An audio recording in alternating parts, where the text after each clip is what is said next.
I just want to go ahead and pull up here some of the games that I checked out. So one of them was Koitsugi, Legend of the Water Guardian. This was it's kind of like the way he described it, the developer, was that it was kind of inspired by like Ori and the Blind Forest, a game I've never played. So I don't necessarily 100% know what that means, but I think what I associate with that would be like environmental storytelling, right?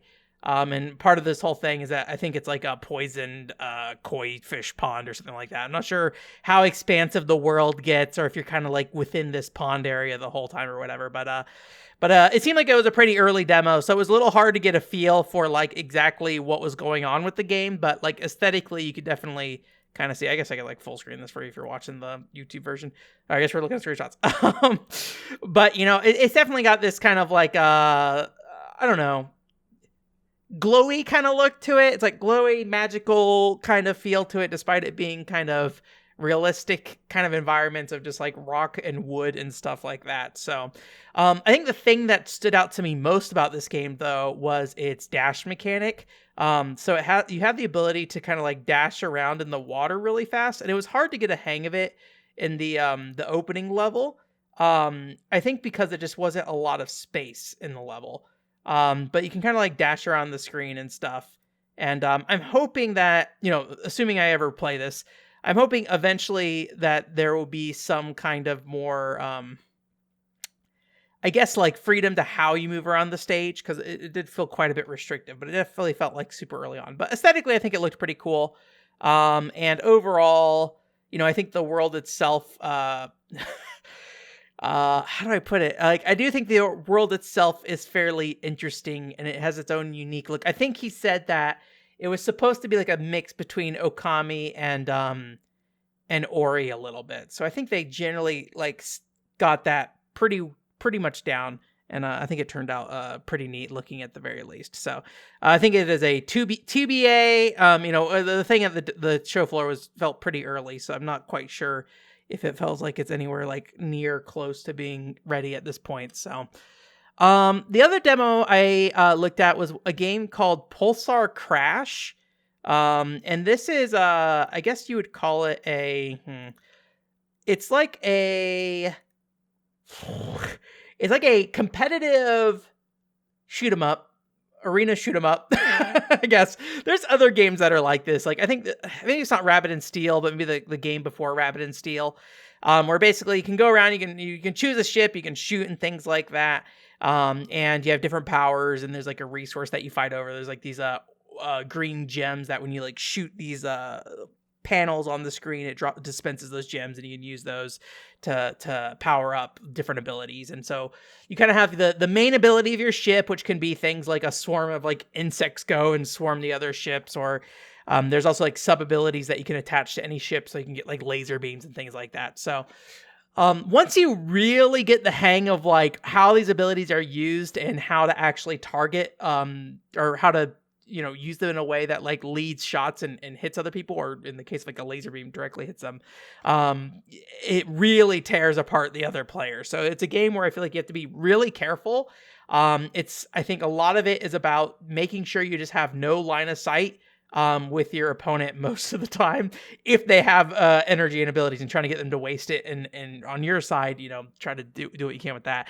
I think one of the levels was pretty interesting because it had like a warp circle. I'm not sure. Oh, here we go.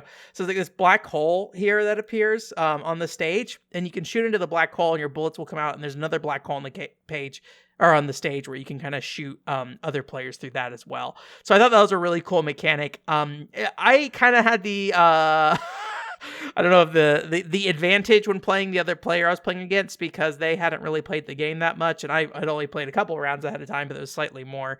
So I think I had the opportunity to just like generally get a more direct or get a better hang of the game before he could. So, but it was fun overall. I talked to the developer for a pretty decent amount of time. I think the things that I kind of took away most from it was that in his eyes, he sees it more as a fighting game than anything else, despite me calling it like a shoot 'em up kind of thing.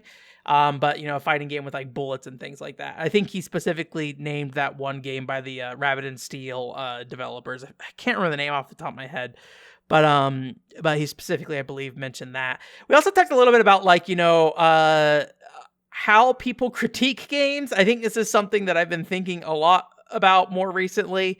And generally, I think it was kind of interesting, I guess, because we were talking about like, how do you parse information from people who critique your game online that are giving advice that just seems not quite right, or just seems very like, there's not a lot of information about what they're giving you. You just know there's something wrong. And I thought it was interesting because I think he kind of resonated with a similar feeling I have, where a lot of times when people are angry about something or they don't like something, usually they don't really know why, but they know they feel that way. And they start trying to put together a story about, why they don't like the thing, and they'll put together as much information they have based off how they understand how games work.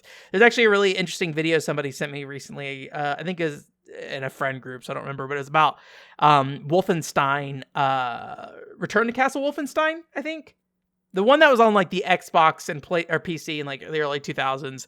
And like there's two guns that had literally the same stats, but the sound effect that it played and some of the visuals of the guns were slightly different. So people thought one gun was better. And then on the back end, the developers also saw that players were getting more kills with the gun, despite it being literally the same gun from a stats perspective.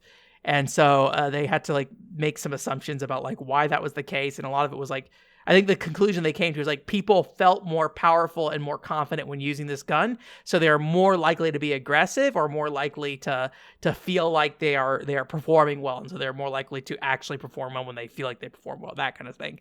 So I think the idea that like a lot of times the player doesn't really actually know what's going on in terms of the feedback they're giving, but you have to kind of like sit there and dissect what they do. And I think sometimes when I like read game reviews and things like that, and I'm sure some of this comes to me as well. Like I'm the guy who talks about video games. I'm not a game designer. I'm not nothing. But when I sit down and look at a game, a lot of times I feel like I will make a reason why I don't like something, and that reason's not really true. And so it's like, what do I actually not like, right?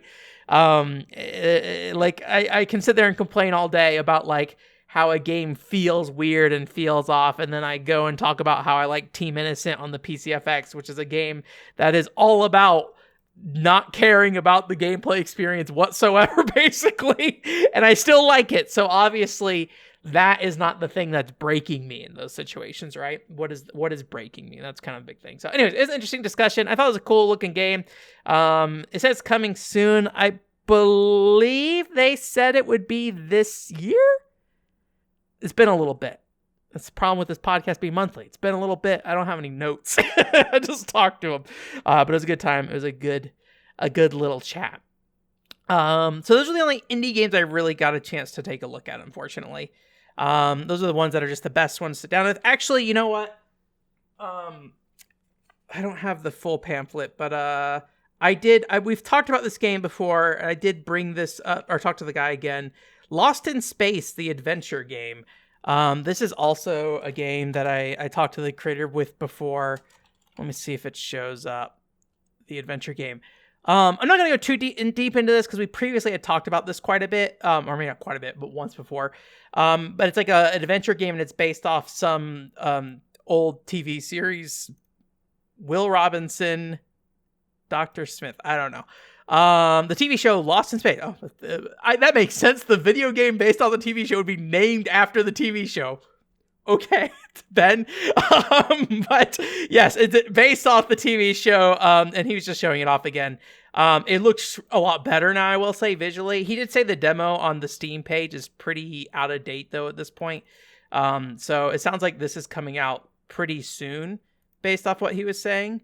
So it's more of just a matter of wrapping things up. And then he did say he's going to try to get the demo updated as well, but we'll see. I think it's only PC right now, but he said he was looking at other consoles as well. So I'm not going to go too deep into this. There's not too much to say. It's a point and click adventure game based off Lost in Space. I think if you're into like those like Telltale games that came out in the the mid to late 2000s, like the Tales of Monkey Island and things like that. It feels like that to me, but that's my experience with those kind of games. I'm not sure how older like LucasArts film games feel, and if this compares to that.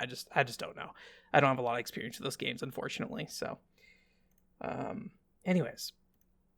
The last thing I played was not an indie game. We've talked about this game before, Salvation. This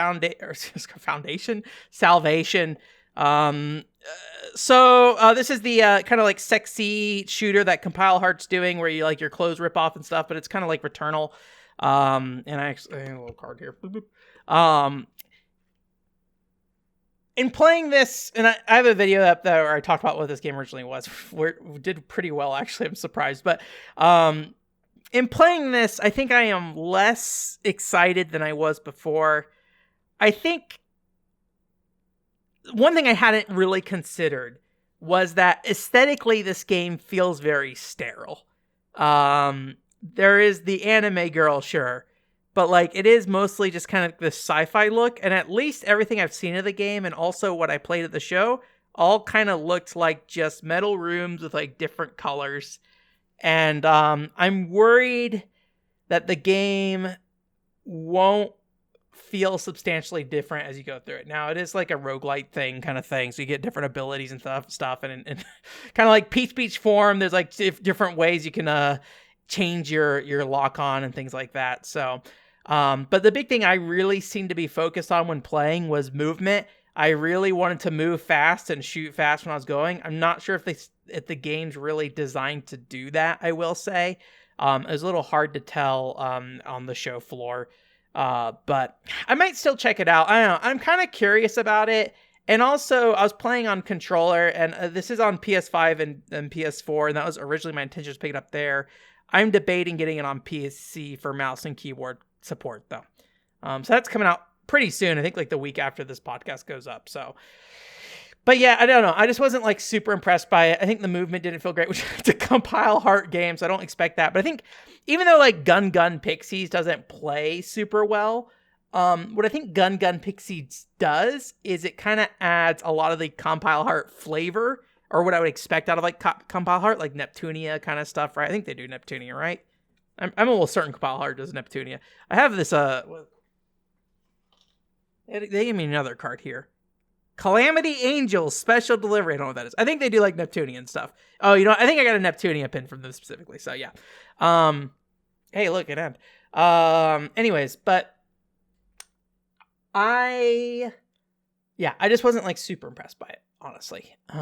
So we'll see. I don't know. Mixed feelings. Does it have a... Let me see. I'm curious if it has a demo. Scarlead, Salvation, Steam. You might just be able to play the demo yourself. No, it doesn't have a demo there. Check out the entire Idea Factory. I don't know the relationship between Idea Factory and Compile Heart. Is Idea Factory the US publisher for Compile Heart stuff? Nelio Incorporated. Who is Nelio Incorporated? They made the game Daedalus, Jake Hunter. Oh my god, they made a Jake Hunter game? Oh, baby. Anyways, all right. Sorry, getting sidetracked. In my head, when I think of Jake Hunter, I just think the Slim Jim guy. I know that's not how Jake Hunter looks, but in my head, he looks like the Slim Jim guy from like the 90s and 2000s. So, anyways.